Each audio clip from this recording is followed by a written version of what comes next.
Good morning mga kahardin. Ito yung mga pinapatubo kong herbs.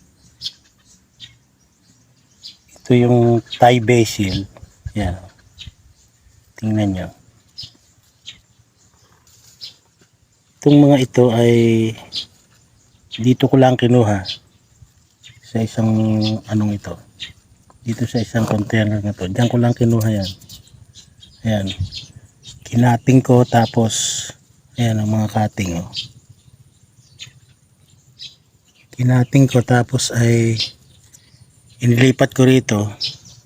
Nakapaglipat ako ng 2, 4, 6, 8. Ayan, medyo malalaki na. Tapos lumago uli siya. Kinating ko na naman.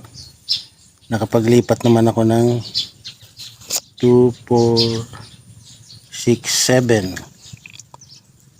Mamamatay yata itong isang ito. 7.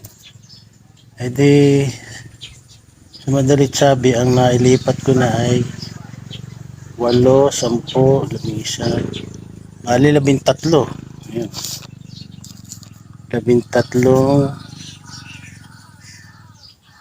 plastic. Ayan. Kaya ganito pala ang pagpapatubo nito. Kakatingin mula dito. Ayan. Ayan ang cutting oh.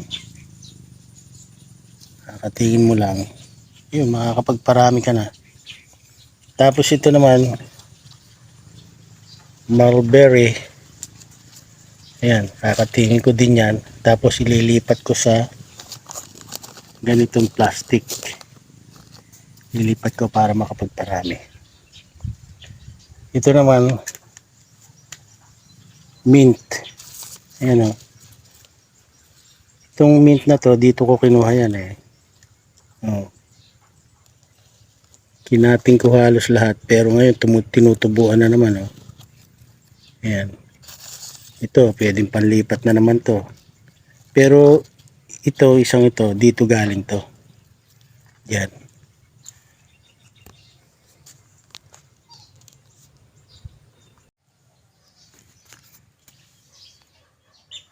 Ito naman yung times. Oh. Lumalago na rin. Oh. Ayan. Times. Yan. Oh. Lumalapong na rin. Oh. Ayan. Pwede na rin ako maglipat nito mga ilang araw. Pag medyo lumaki itong mga ganito. Ayan. Pwede na ako maglipat. Mapapadami ko na rin yan. Ayan. Oh. Gumaganda na yun. Oh.